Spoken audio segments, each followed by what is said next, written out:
boost my confidence, he would say, "Dave, why don't you explain this?" He would respond to a compliment with, "Actually, Dave put quite a bit of time into this too, and he deserves a lot of the credit." Those are small examples of a you posture in business that I can say from my experience that they made a huge impact. People who can make those around them better usually make the best employees and best leaders, and they exemplify the principle of delivering at cost. Topics for reflection. 1. Very few of us get to do what we're best at 100% of the time. Never saying "that's not my job" is a key way to deliver more than you cost. How do you feel when presented with a task that is outside your job or specialty? What steps can you take to develop a greater willingness to accept these tasks as they arrive? 2. There are some people who breathe energy into every interaction, fountains, and others who suck the energy out of every interaction, drains. What are some characteristics of the fountains in your life? What makes being around fountains so energizing? How can you be more fountain-like in your interactions? Chapter 4. Be a complement, not a clone. In order to maximize our value to a company, it's easy to try to become what others want us to be. To impress the ones who assign us our value, including our bosses, we become who they think we should be. This idea makes sense, right? It's a trap. Trying to become who others want us to be ignores who we were created to be. Instead of reprogramming what we were wired to do, we need to be who we were created to be and do what we were created to do. My dad was an engineer. I was pretty good at math, so I grew up thinking that becoming an electrical engineer was my lot in life. Yet 2 weeks into my freshman year as an electrical engineering major, I knew I had made a mistake. Engineering wasn't my thing. My 3 sons are examples of how each person has different wiring, even within the same family. Our twins, Evan and Austin, are type A, off-the-chart extroverts and high achievers who never want a quiet moment in their structured schedules. They recently started their careers in consulting post-graduation from the University of North Carolina at Chapel Hill's Keenan Flagler Business School. They draw energy from people and getting things done. They have a lot in common with their dad. Colin, our youngest, is much more laid back. He is studying audio engineering at Belmont University in Nashville, Tennessee, with hopes of becoming a music producer. Colin has more of an artist's personality, preferring a loose schedule, like his mom. He enjoys margin in his life and would rather stay up late and wake up late. He's a peacemaker whose energy comes from his music. I joke often that Colin will live the longest in our family. He is such a pleasant guy to be around. Naturally, the twins and Colin sought different career paths because they are wired differently. Understanding their natural bent is important for them as they navigate their careers. I am a big proponent of personality profiles. Personality tests, which would have saved me the agony of taking engineering chemistry and calculus as a freshman, are a good exercise for learning how people are wired regardless of the stage of their career. We have a God-given wiring for how we see the world and interact with others. We aren't clones, and what motivates or encourages one person can discourage another. One of the most popular personality assessments is the Myers-Briggs Type Indicator. Myers-Briggs looks at key categories, like whether a person is introverted or extroverted, a planner or someone who flies by the seat of their pants, and a thinker or a feeler. I'm an extrovert, a planner, and a feeler. Myers-Briggs describes my decision-making this way. As a feeler, I believe I can make the best decisions by weighing what people care about and the points of view of persons involved in a situation. I am concerned with values and what is the best for the people involved. I like to do whatever will establish or maintain harmony. In my relationships, I appear caring, warm, and tactful. I am the only F in our leadership group at JGR. The others are T's, thinkers, which means they tend to be more analytical and less emotional in decision-making than I am. The stereotypical CEO profile is an introverted thinker. The Enneagram is another great type profile that can be completed in 15 minutes. The Enneagram has 9 primary profiles, and I am a 3 or an achiever. Clifton Strengths, once known as StrengthsFinder, is another good test that evaluates a person's top 5 of 34 key traits. Mine are strategic, belief, responsibility, communication, and woo, meeting new people and winning them over. These profiles are helpful because they outline what motivates people and identify their strengths, weaknesses, and blind spots. The more employees who can take these tests and review them as a group or team, the better for the company, because they provide huge insights into getting the most out of everyone. We gave a personality test to each member of our front office and placed everyone's results on a board for all to see. Managing employees became easier with the knowledge of what tactics they best respond to based on their personalities. Every good organization needs people who complement each other's wiring, which means there's no one-size-fits-all vision for employees. With JD, Todd, and me, none of our profiles were even close to the same, and we perfectly complemented each other. Either Todd or JD balanced me in each of the areas where I struggled. Todd is the most gifted person I have worked with from an operational standpoint. Todd has an almost photographic memory. He never took a single note during meetings. He could look at a department and, in his mind, reorganize it to be the most efficient operationally. He was excellent with people but could make tough decisions and promote or demote someone without becoming emotional. He eventually became our COO, and in many ways, he was the glue that held things together in our operation. Todd's role was 95% focused inside our building. My role was 95% outside our building, with sponsors, tracks, NASCAR, media, partners, and industry folks. I am the type of person who sees the world 3 years from now. JD lived life in the here and now. Often as I would stress about planning for a driver agreement that might be expiring in a year, JD would say, "I think it will all take care of itself," and direct me back to living in the moment. He didn't stress about the future. Because I was the only feeler in the executive group, JD and Todd jokingly called me the sensitive one. When we reached a decision, they would look at me and say something like, "Okay, Mr. Feeler, are you okay with that?" Every business issue and every life issue at some point comes down to people. Being an F reduces my sleep, but I believe my personality is one of the reasons God has me in this position. One of my missions in every meeting is to insert the people quotient, and my ability to place myself in others' situations has served me well throughout the years. Whatever decision we are facing, I try to bring a compassionate perspective. Let's say a driver is nearing the end of his career and we need to make a decision to move forward with a different driver. That's a difficult, people-impacting decision. I'm thinking, if I were that driver, how would I want to be told about this decision? How would I want to be treated? That driver has become my friend, and disappointing a friend is difficult. Since I'm a feeler, difficult people can drain me because I take unfavorable comments personally. Negative body language by others is stressful for me. I hate harshness, and NASCAR is by its nature a harsh environment. I don't mean that as a knock, it's just that our sport is packed with highly competitive, Type A achievers. Words of affirmation is my love language, and as company president, I'm in a position that does not bring much affirmation. I don't get my tires pumped often in this job. In fact, for someone who struggles with feelings of inadequacy and is self-conscious, it would be easy for me to spiral in this job because I could always do better. People can always be happier. When one of our cars wins a race, 3 teams leave the same track disappointed. I strive for work-life balance, but I know there is always another trip, another few hours of meetings, another dinner out with a customer that I could do to be better. How good is good enough? I have learned to accept that God believed this would be a good place to prune me. My F side is an important component of our culture at JGR. We benefit from my ability to relate with people and feel alongside them. When someone has a tough decision to make, they'll ask me, "All right, Pern, what am I not thinking of?" Or, "I'm giving you a heads up on this. Is there anything I should think about before I do this?" Code word, "You're the sensitive one. How will this make other people feel?" I take it as a privilege to be a voice of reason, as I like to describe my role. I'd like to think I have a good balance of leading with my heart and leading with my head. Our executive team needs an F just as much as it needs leaders who are not feelers.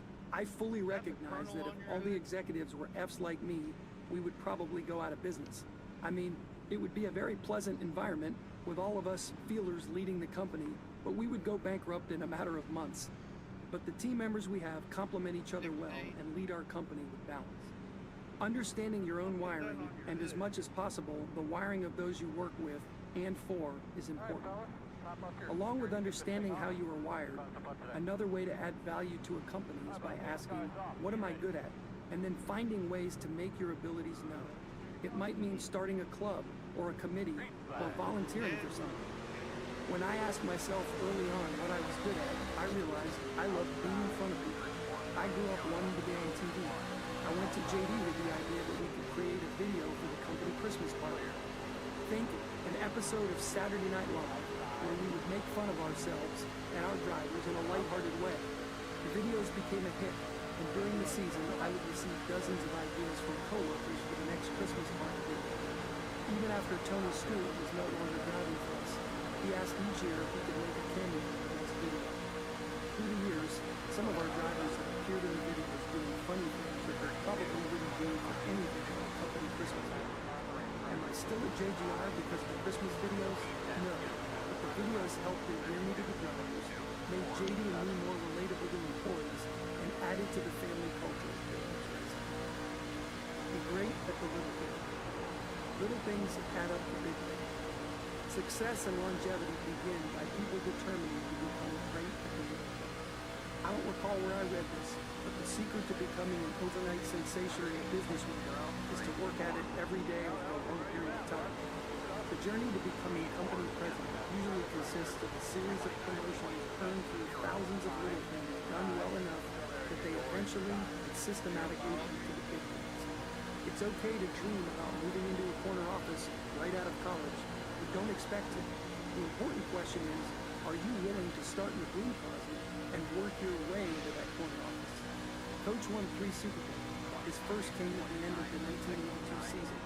But to look into his first season as a coach, you'll have to go all the way back to 1964 at San Diego State University.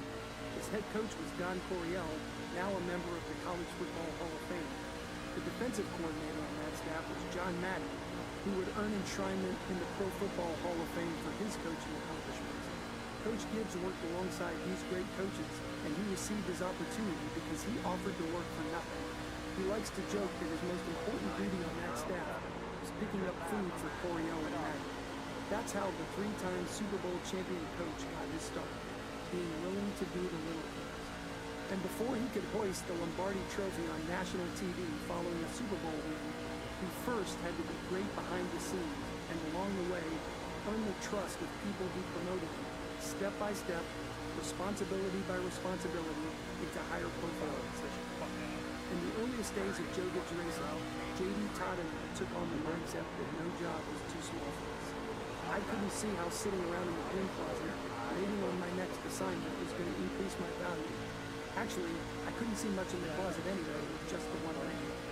The more visible and important opportunities that eventually came to me were the result of seeking out and excelling at mundane tasks. I'm a decent writer, so early on, that led me to drafting letters for front office people who weren't as good at writing. Admittedly, there were times when the mundane tasks seemed to be piling up, and I battled the temptation to say, I have better things to do today than write 3 paragraphs for you. But I didn't give in to that temptation. Because I wrote the letters well and without complaining, aloud anyway, I was eventually asked to write the team's press releases in the days before we had an in-house communications person. My work with the press releases led to one of our drivers asking me to help him write speeches for awards banquets and other big events. In NASCAR, drivers are the faces of the teams. In no other sport does one player carry such weight as the driver does for a race team. For that reason, a great deal of time and attention is spent on the relationship between the team and the driver. From the start, I wanted to build a relationship with each of our drivers and sought to serve and assist them in any way I could. Writing those speeches built my relationships with the drivers, and that earned me their trust. Because of those relationships, people within the company came to me for help in resolving issues that involved drivers. I had worked my way into being an unofficial liaison for the drivers. Back then, most drivers did not have agents. Joe recognized that because of my age, I related well to drivers as their peer, and he would ask me and usually JD to be a part of conversations with the drivers when they discussed business opportunities and endorsements. Sometimes those talks occurred between just the driver and me. If I had walked into JGR and said, I want to be the guy that the drivers come to for help, I probably wouldn't have been around long enough to eventually take on that role. That's not how it works in the business world. But through letters, press releases, speeches, relationships, and gaining trust and credibility among JGR's key players, I made it there and beyond. Eventually, and it wasn't easy. Occasionally I'll look back through my journals and come across entries expressing my frustration at seemingly not being noticed for the value I brought to the company. I'm being wasted here. Lord, I'm not being utilized. I'm not being challenged. Will I be the t-shirt guy my entire life? I wrote those types of entries over the course of 15 years. For all that time, I existed in this odd mix of being part of Coach's inner circle, yet feeling unappreciated. Even though I became an expert in licensing, my biggest value to Coach came as part of his executive committee. I may have been in the middle of a licensing meeting, only to be called into another meeting about switching crew chiefs or making a change in drivers. There were 4 people in the highest level meetings: Coach, JD, Todd, and me. Coach trusted me. He respected the representation of the company I brought into those meetings. But no one else outside of that room knew the value I brought to JGR, and that bothered me. Mostly, it bothered my ego. For years, I carried a complex about being the t-shirt guy or being perceived as JD's childhood buddy just along for the ride. Coach knew my importance. Sometimes that was enough to satisfy me. After all, he was the guy who entrusted Doug Williams and John Riggins with crucial roles with his Redskins teams. That same guy had picked me for a trusted role within his race team, and he was no dummy. Coach knew how to build teams that won big, and by bringing me into future shaping decisions, he was trusting me. But then there were the other times when part of me, often a large part of me, wanted props for the influence I carried. I wanted others to know that I'd been part of landing a key sponsor, or that I helped recruit a driver to JGR, or that what Coach shared in a meeting had come from me. I prayed for opportunities that would allow me to display my abilities and influence.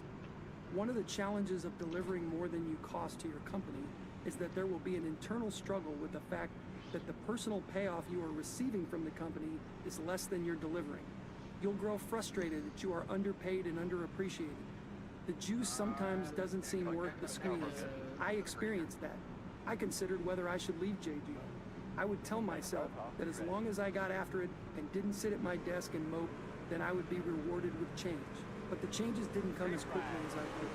I had to stretch my patience to lengths I did not know my patience could stretch. When I speak at universities, I share the advice, bloom where you're planted.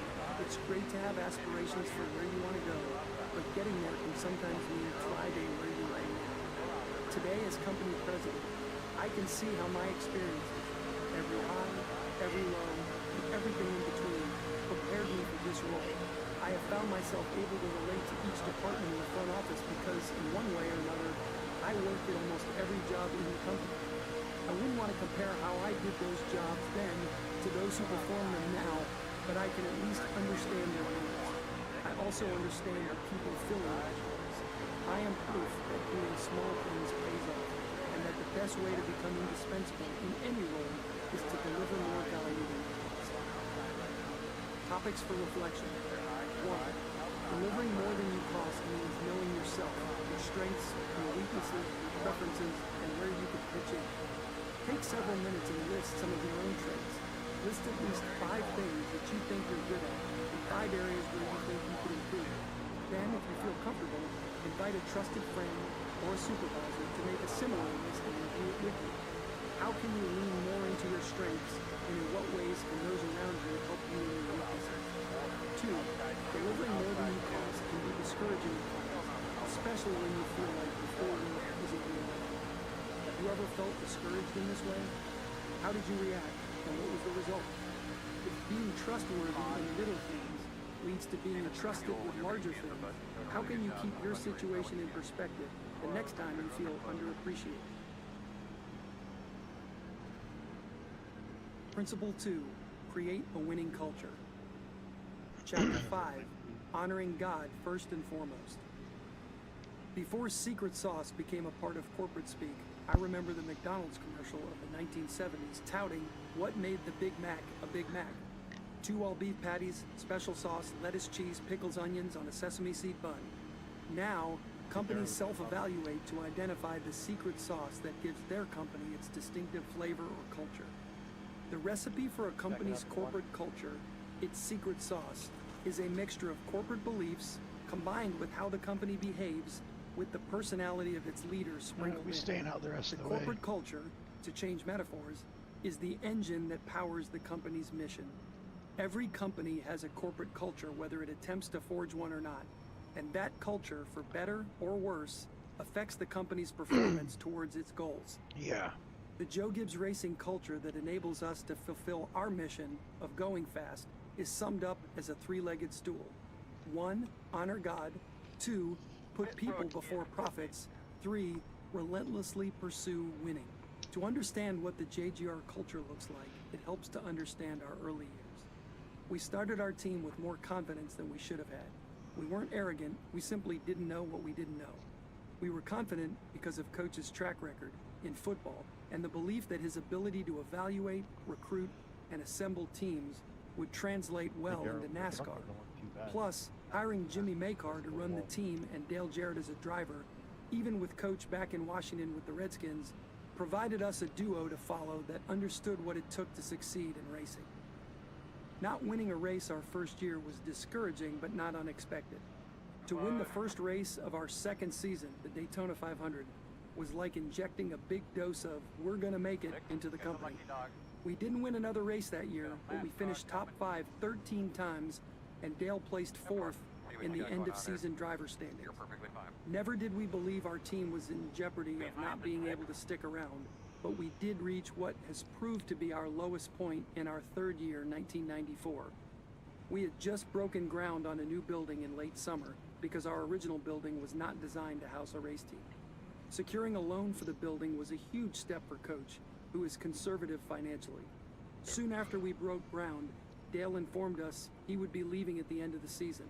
He had accepted an offer from Yates Racing to fill the seat in the number 28 car after Ernie Irvan suffered life-threatening injuries. Dale's decision shocked us. His crew chief, Jimmy, was his brother-in-law. He also was still under contract to us. Although buying out a driver's contract wasn't out of the ordinary, our new team had not dealt with it and wasn't prepared for our driver to leave. To top it all off, soon after Dale's announcement, and for the first time in our short history, we missed a race when Dale failed to qualify for the October 2nd race at North Wilkesboro Speedway in North Carolina. Of the 42 cars competing for the 36 starting spots, we came in 41st. I wasn't traveling to every race, and I was not in North Wilkesboro that day. I received a phone call informing me the team was coming home early. Imagine your favorite stick and ball team getting sent home without being able to participate in the game. I could feel the entire road crew's dejection in that phone call. The next week was as down of a week as we had experienced. We debated whether breaking ground on a new home was wise when we didn't even have a driver for the next season. Coach seriously considered pulling out of the property deal. But there's always another race, and the next on the schedule was Charlotte Motor Speedway, which we and most other NASCAR teams consider our home track. Dale took his first lead of the day with 4 laps to go, and was stretching his lead when a crash brought out the caution flag on the next to last lap. Dale took the victory under the yellow flag. A week after not qualifying for a race, we were celebrating in Victory Lane. "Are you sure you want to leave?" Jimmy jokingly asked Dale.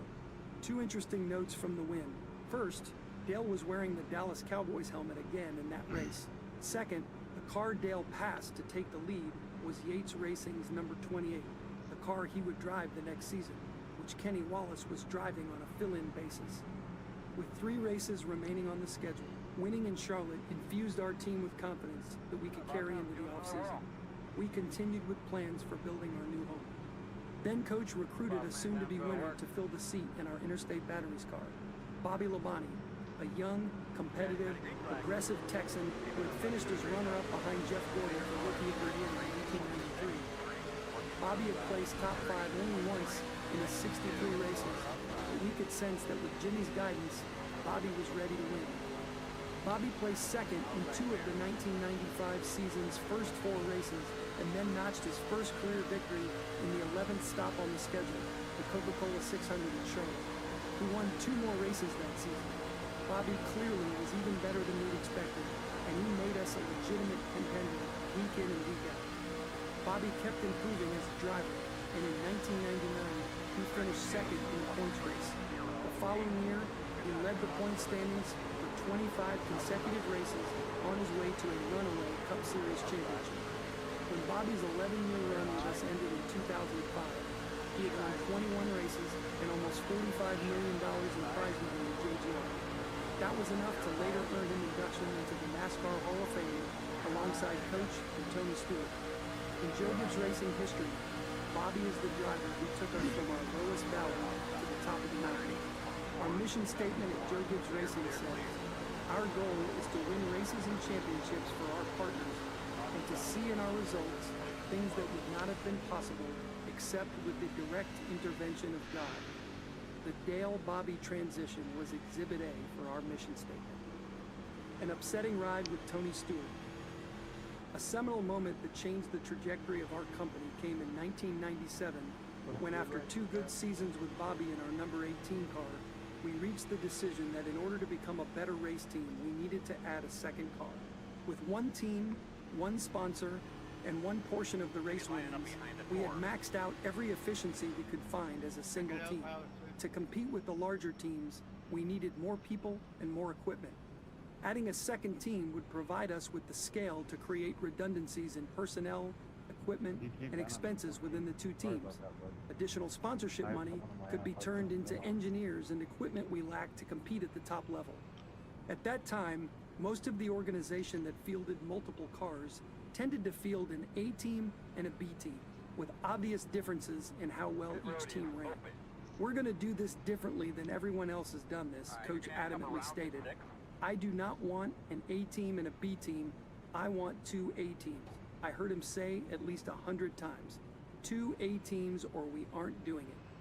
Being a great team builder, Coach chose to have the current driver and crew chief help pick the new driver and crew chief.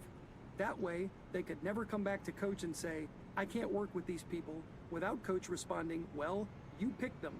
Plus, Jimmy had built our first team as crew chief. Why wouldn't he be part of building the second team? Coach also decided to give our employees, especially those directly tied to our first car, stake in the second team. "We're going to give everyone in the shop a bonus on both cars," he told us. "It won't be us versus them. It will be if one wins, we all win, including the crew chiefs." He also said that both teams would be housed in the same building.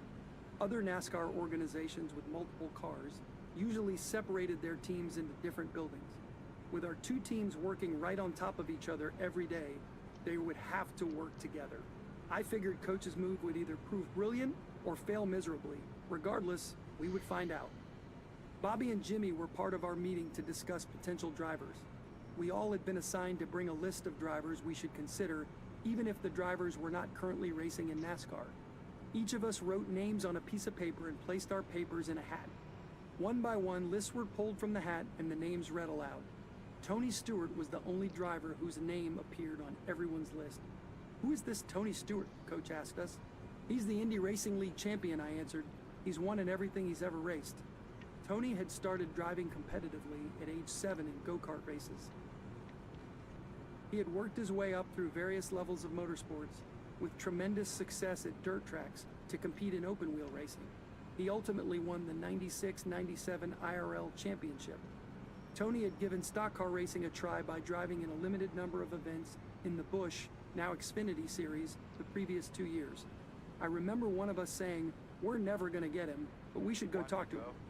Chevy was our manufacturer at the time, and when Coach asked his Chevy contacts for an opinion on Tony, he was told, "He's phenomenal, but good luck getting him." The more Coach looked into Tony, the more determined he became to build our second team around him. Coach is not just an amazing recruiter, he's also an obsessive one. I have joked that the secret behind Coach's ability to land sponsors and drivers is that he keeps calling until they finally concede. "Fine, we'll do it. Please just stop calling me." Coach talked to anyone he could find who knew Tony, but he was having trouble making contact with Tony himself. So he obtained Tony's mom's phone number, and then Tony's girlfriend's number. Finally, Coach was able to set up a meeting with Tony in his hometown of Indianapolis. Coach asked JD and me to accompany him and Don Meredith to Indiana. JD and I were close in age to Tony, and Coach thought our presence might make Tony more comfortable. We met Tony at a Steak and Shake near Indianapolis Motor Speedway. Joe had been out of coaching for 5 years, but he remained in the public spotlight through his work as an analyst on NBC's NFL pregame show. We were sitting in a booth with Tony in his hometown, and at least 10 people approached us and asked for Coach's autograph without acknowledging Tony. "Man, you're a pretty big deal," Tony said to Coach, who of course deflected the comment. The Steak and Shake meal and conversation went well enough for Coach and Don to leave to meet with Tony's business meeting. "Go entertain Tony while we meet with his manager," Coach told JD and me before leaving the restaurant. Tony offered to show us around Indianapolis. His car was a two-seater. Obviously on a business trip for Joe Gibbs Racing, the guy named Gibbs was going to get the passenger seat. So yours truly, the gopher, crawled into the hatch area, and Tony took us to see his home and other places that were important to him. Let's just say that off the track, race car drivers don't drive like a grandma on the way to church. We were flying around corners, and I was in the back with no seatbelt getting rolled around. And by the way, I've always had major motion sickness issues. I was holding my lips together to keep from throwing up in the back of Tony's car. Sorry, Coach, I can imagine myself saying, but I'm not sure Tony's going to want to join us after I puked all over his car. Tony had signed to race part-time with another NASCAR team in the lower series.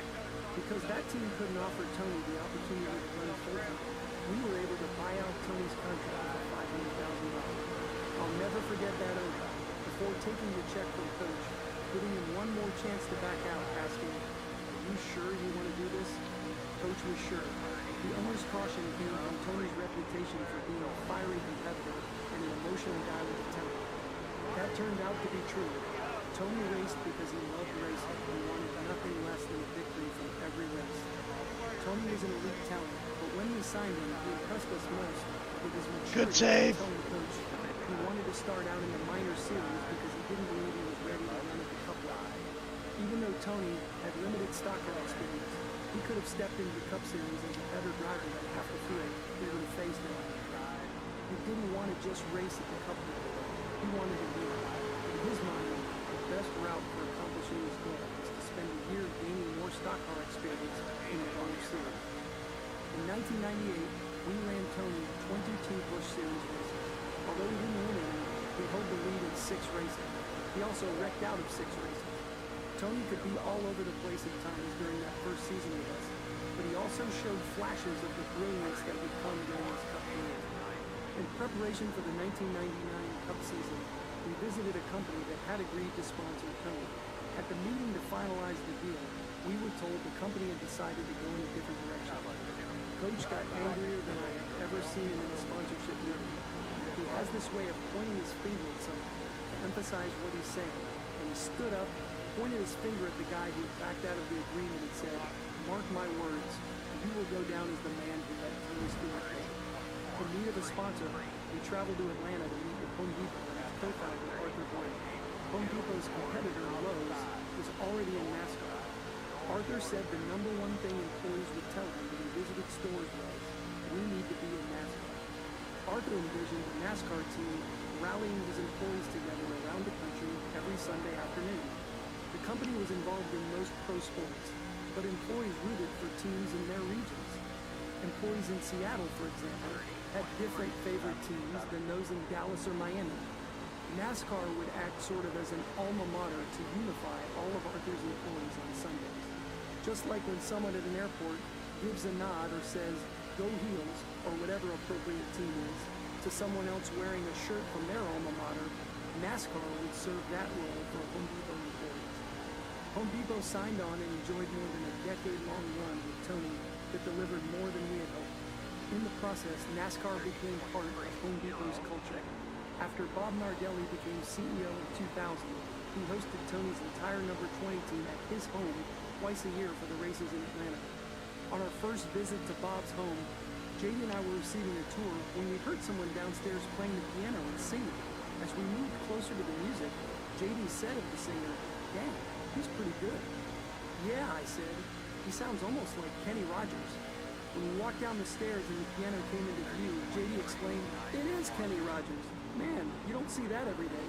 Kenny Rogers was one of Bob's neighbors. Bob, like Arthur, was a huge advocate of our team and recognized the value our partnership provided Home Depot, its associates, and its brand. Both men remain good friends of ours at JGR. Completing the climb to the top. Coach's two cars, one team approach to expansion worked instantly.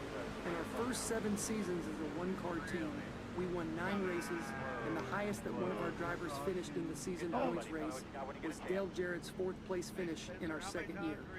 In 1999, our first season with 2 cars, we won 8 races and finished as runner-up 8 times. Tony and Bobby placed first and second in a race twice. In the Drivers' Championship, Bobby finished second and Tony came in 4th. Coach's idea to have Bobby and Jimmy play a role selecting the second driver and crew chief set the tone from the outset. Before 1999, our competition meetings included 1 crew chief and 1 driver talking about how their car was handling. When we added the second car, our competition meetings included both drivers and both crew chiefs. They compared notes and shared how their cars responded to various adjustments. One crew chief could then say, "We're going to try this, you try that, and we'll find out which one works best." Different drivers tend to perform better at certain types of tracks. It made sense to position the drivers to learn from each other's strengths. Bobby and Tony made each other better.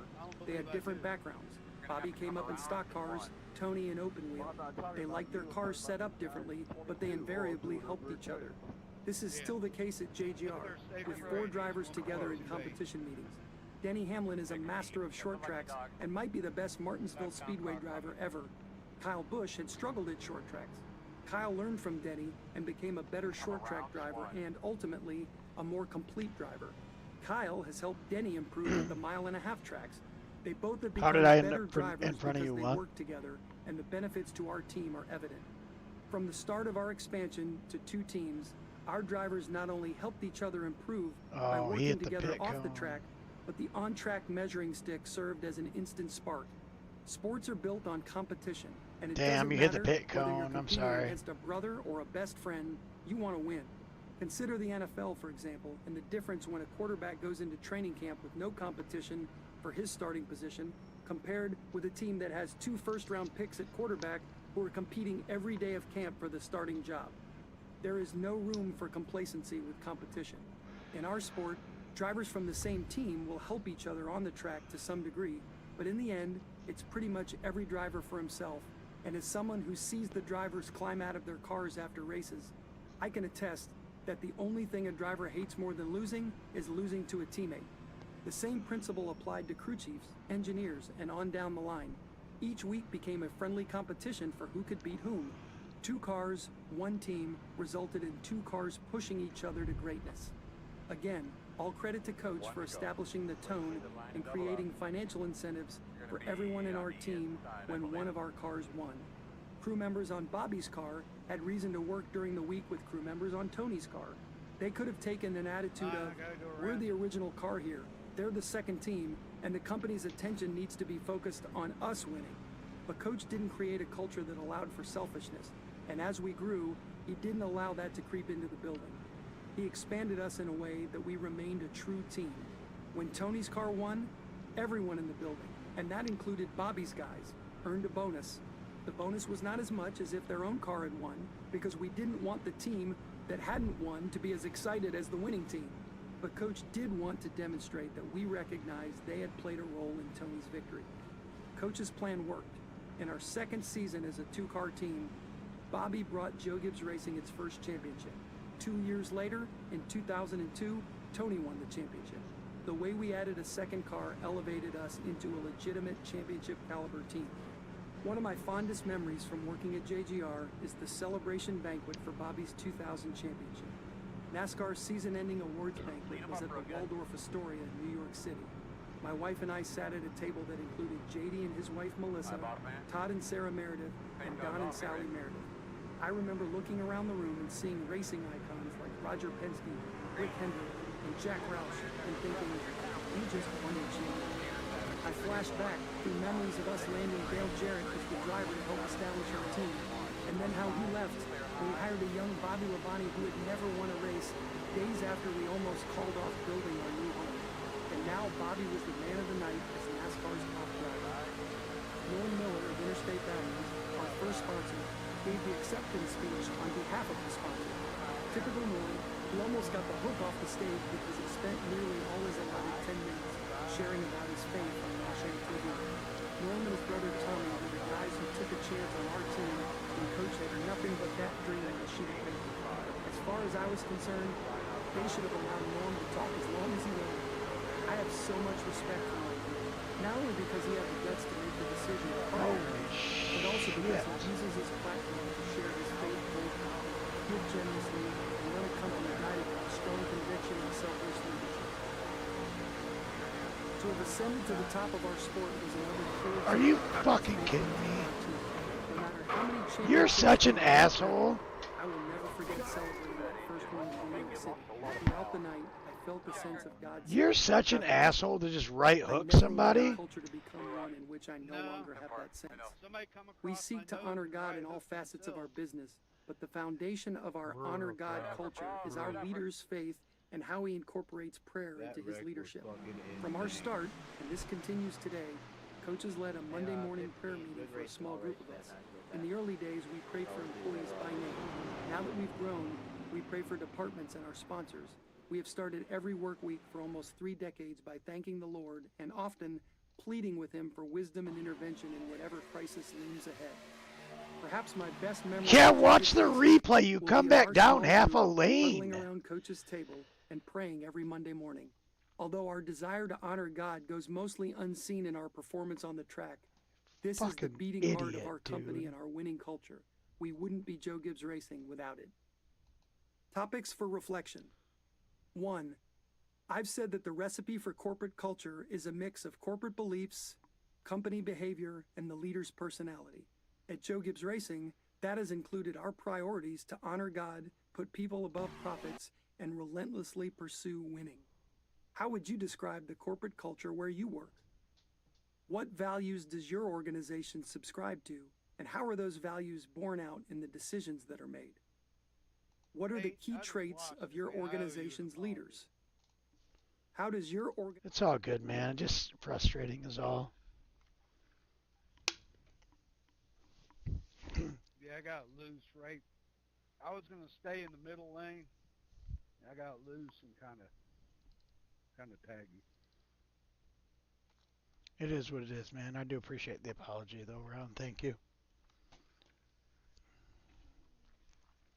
See you next time. Yes, sir. Cheers. Good luck in the next one.